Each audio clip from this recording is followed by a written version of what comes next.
안녕하세요. 오늘은 역대상 24장입니다. 다윗이 성전 건축을 준비하는 부분이 이어지고 있고요. 오늘은 제사장을 세우는 이야기가 나와 있습니다.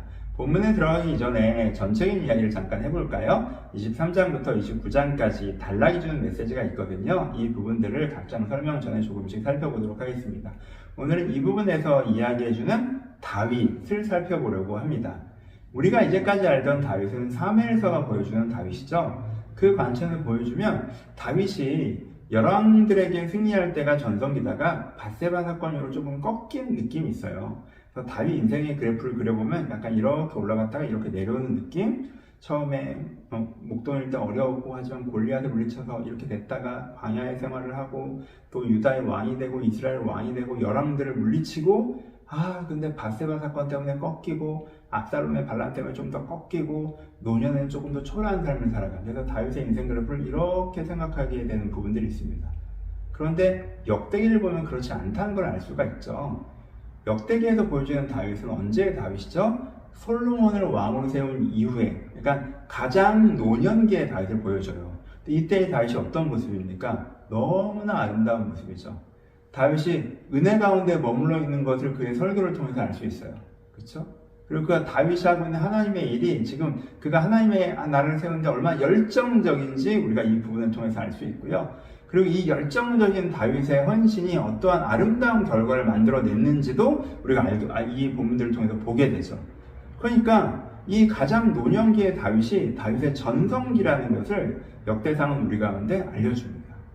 여러분 이 뒷부분에 보시면 더 감동적인 부분들도 많이 있는데요. 다윗이 이 성전의 설계도를 솔로몬에게 딱 주거든요. 이때가 이제 대관식이고 위임식처럼 이렇게 주는데, 그래서 사명의 승리가 이제 다음 장에 나타났는데, 그러면 생각해 보세요. 이게 얼마나 대단한 건지. 다윗이 그걸 다른 사람에게 받았겠습니까? 하나님께서 다윗에게 가르쳐 주셨겠죠. 보세요. 여러분 성막은 천막이기 때문에 성전이라는 건물을 세우려면요 설계도가 다시 필요했어요. 성막의 설계도는 누가 받았어요? 모세가 받았죠. 어디서 받았어요? 친한 하나님이 받았죠. 누구에게 받았어요? 하나님이 받았죠. 그러니까 다윗이 성전의 설계도를 가지고 있다고 할 때 그것을 우리가 당연히 생각할 수 있는 게 하나님께서 그에게 지혜와 계시의 영을 주셔서 그 성전의 그림을 그리게 하셨다는 것을 우리가 알 수가 있는 거죠. 그러니까 이때 다시 얼마나 은혜 충만하게 지낸지 알 수 있는 거예요. 그리고 우리가 이미 읽었고 또 읽어나갈 부분에서 다시 얼마나 하나님 나라의 열정적이고 그 선한 위기에 닿을 필요 없죠. 그런지 우리가 보여주잖아요. 그러니까 우리가 다윗이 새롭게 보인다는 거죠. 사무엘서의 관점에서 그의 어떤 역사적인 사건 위주로 볼 때에는 성공과 실패 중심으로 보기 때문에 인생 그래프가 이렇게 되는 것처럼 보였지만, 영적인 관점에서 보고 그가 하나님 앞에 얼마나 깊이 있는 사람이 되었는지, 하나님의 나라를 위해서 어떤 사명을 감당했는지 보면 그 인생 그래프가 이렇게 보인다는 거죠. 그렇죠? 그래서 이 다윗이라는 사람을 우리가 역대상 후반부를 통해서 새롭게 볼 수가 있습니다. 적용해보죠. 이 부분을 적용해보면 내가 내 인생을 어떻게 바라보고 있는가로 적용해 볼 수 있겠죠? 내가 내 인생의 현상적인 성공과 실패를 본다면, 내가 젊을 때는 잘 살았는데 이때부터 문제가 생겼지. 내가 어릴 때 힘들었다가 이때부터 성공했어. 내가 이때 잘 나갔는데 그때부터 좀 꺾였어. 이런 식으로 보겠죠. 그때 진짜 어릴 때가 제일 행복했어. 그 다음부터 힘들어. 어릴 때 힘들었는데 그 다음부터 행복했어. 이런 식으로 그리겠죠. 하지만 우리가 이 본문의 역대상 본문을 본다면 내 인생 그래프를 어떻게 그려야 돼요? 내가 하나님 앞에서 얼마나 깊이 있는 사람이 되었는가, 내가 하나님 나라에 얼마나 헌신하고 있는가로 볼 수 있겠죠. 젊었을 때 내가 힘들었을지 모르겠지만 하나님 보시면 그땐 내가 하나님 앞에서 깊이 있는 사람이고 주를 위해서 헌신하는 사람이었는데, 나이가 들고 좀 잘 살게 된다면 주님 이름을 떠나고 영적으로 관심 없고 이렇게 됐다면 인생 그래프가 내가 그린 성공의 그래프와는 정반대로 그릴 수도 있는 것이죠. 그렇죠? 그러니까 내가 내 인생을 바라볼 때 내가 이 삶의 현상적인 부분으로 바라볼 것이 아니라 영적인 관점에서 내가 하나님께서 얼마나 깊이 있는 사람이 되었는가, 하나님 나라에 얼마나 헌신하고 있는가의 관점으로 나를 바라보고 그런 삶을 살아보자 결단한 것이 필요하다라는 것을 다윗의 삶의 모델을 통해서 다시 한번 생각해 볼 수 있습니다. 오늘 본문을 들어가죠. 본문은 제사장 이야기가 나옵니다. 다시 말씀드려요. 그림보드 보셔야 돼요. 문장 이름 이렇게 빠져가면 너무 디테일에 집중하게 되시는데, 이 전체 여기서 제사장을 세우는 이야기를 하고 있다는 것 자체가 가장 중요합니다. 말씀드렸죠. 이미 성전을 세우는 준비를 하고 있는 거예요. 근데 성전이 세워지는 준비가 어떻게 되는 거예요? 레위인이 세워져야 되고, 제사장이 세워져야 되고, 찬양한 자가 세워져야 되고, 문지기가 세워져야 되고, 족장들이 세워져야 되고, 그것이 성전을 세우는 준비라고 말씀하는 거예요. 사람을 세우고 고백을 세우는 것이. 왜냐하면 성전을 세워지는데 뭐가 필요하다는 거예요? 제사장이 세워진다는 게 필요하다는 거죠. 그럼 제사장은 어떤 사람이에요?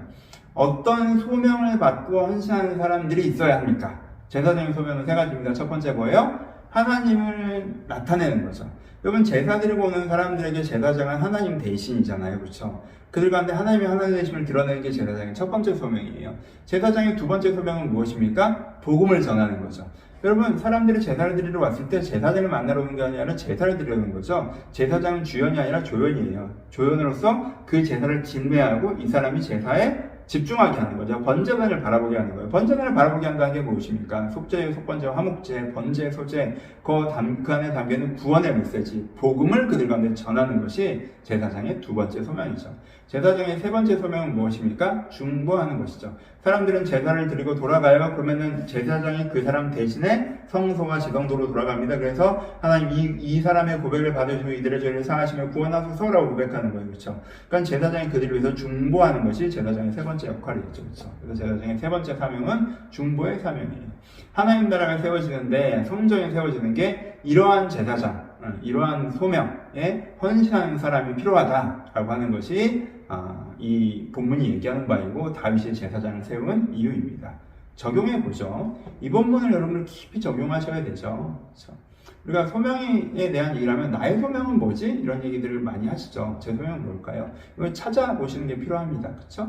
이게 어떤 사회적인 역할일 때도 있으니까요. 어떤 사무의 일, 떡 만드는 일 이런 부분들은 내 소명을 찾는 것들이 필요합니다. 하지만 우리 모두에게 주어지는 가장 중요한 소명은 무엇입니까? 너희는 왕같은 제사장이라 제사장의 소명이죠. 그럼 우리가 이 땅에서 하나님 나라를 세워가는데 내가 받은 소명이라는 게 무엇일까요? 내가 어떤 직장, 어떤 직업, 어떤 사회적 위치, 어떤 역할, 어떤 시스템, 어떤 조직, 어떤 구조 그런 것도 필요하겠지만 그보다 더 중요한 소명이 뭐라는 거예요? 제사장의 소명. 첫 번째, 내가 세상에 빛과 소금이 되는 거. 여러분들 직업이 무엇인 게 중요한 게 아니라 여러분들 어디에 살아가는 게 중요한 게 거기서 빛과 소금이 되는 거. 그렇죠? 저 사람을 봤더니 그냥 사람이 착한 게 아니라 뭔가 신앙생활하는 깊이 있는 선함이 있어. 내가 저 사람이 봤더니 그냥 사람이 그냥 따뜻한 게 아니라 신앙생활 한 사람이 다른 뭔가 깊이 있는 사랑, 따뜻함이 있어. 내가 저 사람을 봤더니 정말 신앙생활을 통해서 뭔가 힘을 얻는 게 느껴져. 변화를 하는 게 느껴져. 그렇죠? 하나님을 드러내는 거죠. 이게 우리의 첫 번째 소명이고. 두 번째는 뭐예요? 복음을 전하는 거죠. 번제단을 바라보게 하는 거. 예수 그리스도가 허락하신 하나님께서 당신을 사랑하시고 당신을 구원하신다라고 하는 하나님을 그들 가운데 소개하는 것이 우리가 하는 두 번째 소명입니다. 여러분 우리가 무례한 전도, 지나치게 단순화된 전도 이런 전도에 대한 거부감과 불편감이 있어요.